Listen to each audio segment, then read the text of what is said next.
انسان حسین کا نام لے کے جی رہے ہیں۔ میں کہتا ہوں اگر کوئی یزید کا نام بھی لیتا ہے تو وہ سر جھکا کے دیتا ہے۔ کیسا تمہارا لیڈر ہے جس کا نام لیتے ہوئے بھی تمہیں شرم آتی ہے؟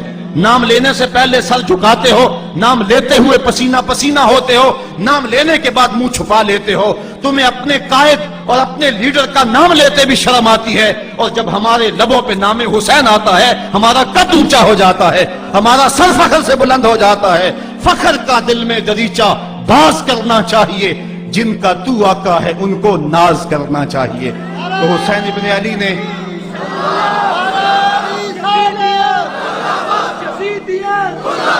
کسی نے کہا تھا کہ یہ دو شہزادوں کی جنگ تھی، تو کسی نے بڑا خوبصورت جواب دیا۔ اس نے کہا کربلا جنگ تھی اگر دو شہزادوں کی، قلم میں زور ہے تو لکھو حسین ہار گئے، لہجے میں تنتنا ہے تو لکھو حسین ہار گئے، انداز میں زور ہے تو کہو حسین ہار گئے۔ زمانہ کل بھی کہتا تھا، زمانہ آج بھی کہتا ہے، حسین کل بھی جیتا تھا، حسین آج بھی جیتا ہے۔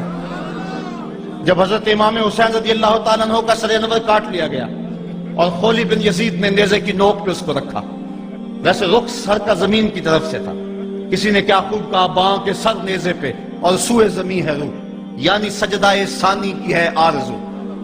رکعت کے دو سجدے ہوتے ہیں، ایک سجدہ ہوا تھا کہ سر انور جدا کر لیا گیا، جب نیزے کی نوک پہ تھا سر تو رخ زمین کی طرف سے تھا۔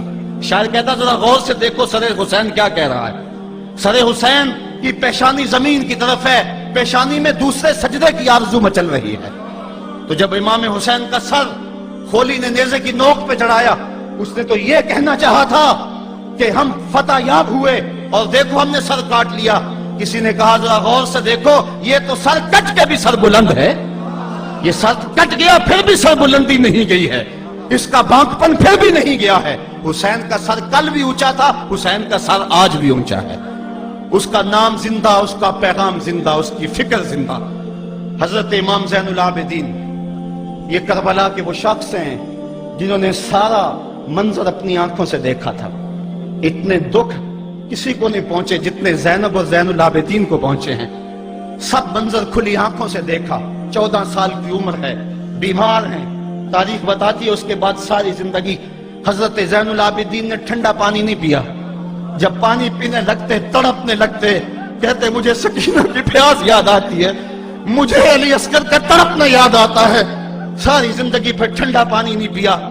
حضرت امام زین العابدین نے یہ سارا منظر کھلی آنکھوں کے ساتھ دیکھا تھا، اور پھر آپ نے دمشق کے بازاروں میں بھی اور کوفے کی گلیوں کے اندر بھی سروں کا یہ قافلہ اپنی قیادت کے اندر جو ہے وہ گزارا تھا۔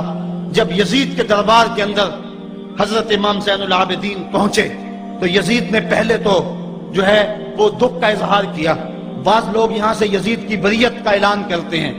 یہاں کسی نے بڑی خوبصورت بات کہی کہ قاتل کی پشیمانی مقتول کی اہمیت کو تو بڑھا سکتی ہے لیکن اس کے دامن سے قتل کے داغ کو نہیں دھو سکتی۔ تو اس نے یہ سب کچھ کیا، یہ بس اس کے ٹسوے تھے جو وہ بہانے لگا، لیکن بعد میں اس نے حضرت امام حسین رضی اللہ تعالی عنہ کے دانتوں کے اوپر جو ہے وہ چھڑی مارنا شروع کر دی۔ تو حضرت ابو برزہ اسلمی صحابی رسول وہاں موجود تھے، وہ کھڑے ہو گئے، اٹھ کے بدن کانپتا ہے ان کا، کہنے لگے ظالم ارفع قدیبہ کا، یہاں اپنی چھڑی ہٹا لے، میں نے اپنی ان آنکھوں سے دیکھا ہے کہ کان رسول اللہ صلی اللہ علیہ وسلم یلسمہ، حضور نے ان ہونٹوں کو خود چوما ہے۔ تو یہ کہہ کہ آپ دربار سے نکل گئے اور روتے تھے اور آپ کے بدن پہ کپکی بھی تاری تھی۔ بعد میں یزید نے کہا حضرت غلطی ہو گئی اور یہ میں نہیں چاہتا تھا، بتائیں آپ کی کوئی شرط ہو۔ تو آپ نے فرمایا میری 4 باتیں مان لو۔ ان 4 باتوں میں ایک بات یہ تھی کہ سر حسین اور سر شہیداں ہمارے سپرد کر دو تاکہ ہم کربلا جا کے ان کی تدفین کر سکیں۔ دوسری یہ تھا کہ ہمیں مدینہ حفاظت سے پہنچا دو۔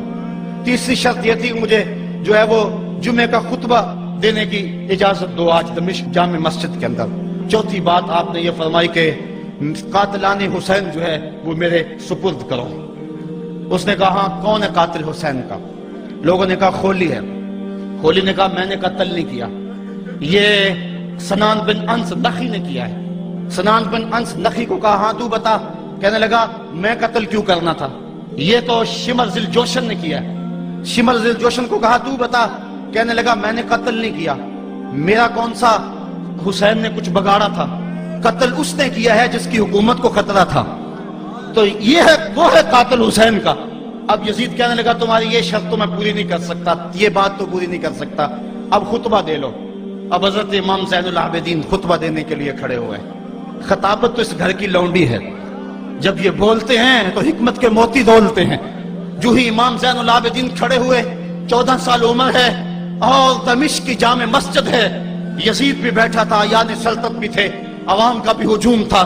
جب آپ نے خطبہ شروع کیا لوگ زاروں کے تار رونے لگے، اور آپ نے اہل بیت کے مناقب جب لوگوں کے سامنے رکھے تو یزید گھبرا گیا کہ کہیں لوگ میرے گریبان تک نہ پہنچے۔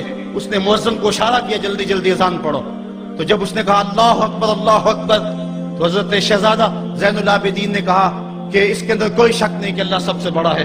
جب شہادتین کا کہا اشہد ان لا الہ الا اللہ، حضرت امام زین العابدین نے اس کے جواب کے اندر کہا ہاں ہاں اللہ کے علاوہ کوئی معبود نہیں ہے، اس کی گواہی ہم نے خون سے دی ہے، ہم نے اپنے لہو سے دی ہے اس کی گواہی۔ اور پھر اس کے بعد جب اشہد ان محمد رسول اللہ پہ لفظ آئے تو حضرت امام زین العابدین نے کہا یزید دیکھ اب اذان کے اندر تیرے نانے کا نام ہے یا میرے نانے کا نام ہے؟ آج بھی منبر پہ میرے نانے کا نام ہے۔ تو یزید مر گیا، اس کا نام مر گیا، اس کا تشخص مر گیا۔ حسین کل بھی زندہ تھا، حسین آج بھی زندہ ہے، حسین کربلا کے تپتے ہوئے ریگزار میں بھی زندہ تھا، کوفے کے بازار میں بھی زندہ تھا، اور دمشق کی جامع مسجد میں بھی زندہ تھا، مدینے میں بھی زندہ، مکے میں بھی زندہ، کابل میں بھی زندہ، کندھار میں بھی زندہ، قلعہ جنگی میں بھی زندہ، تورا بورا میں بھی زندہ، موصل میں بھی زندہ، بغداد میں بھی زندہ، غزہ کی پٹی میں بھی زندہ، فلسطین میں بھی زندہ۔ آج حسین کی زندگی اور حسین کا باقپن دنیا کو بتا رہا ہے، بش کو بتا رہا ہے تیرے منہ پہ تماچا حسین مارے گا۔ زمانہ بتائے گا کہ حسین کل بھی زندہ تھا، حسین آج بھی زندہ ہے۔ حسین کی فکر لے کے اٹھو اور پوری دنیا پہ چھا جاؤ اور زمانے کو بتاؤ کہ ہم حسین ابن علی کے سپاہی ہیں۔ صرف محرم کے دن آنسو بہا لینے سے کچھ نہیں ہوگا۔ کیا صرف محرم حسین کا مہینہ ہے؟ نہیں، سب پورا سال حسین کا ہے، پوری زندگی حسین کی ہے، پورے زمانے حسین کے ہیں۔ یہ صرف عاشور کا دن یا عاشور کی شب ہی حسین کی نہیں، سارے زمانے حسین کے ہیں۔ کل بھی حسین کا تھا، آج بھی حسین کا ہے، کل بھی حسین کا ہوگا۔ آؤ اٹھیں، قرآن کو لے کر کے حسین ابن علی نیزے کی نوک پر بھی چڑھ کے قرآن سنایا، اور آج ہم اسی قرآن کی دعوت کو لے کر کے اٹھیں اور حسین ابن علی کے پیغام کو گھر گھر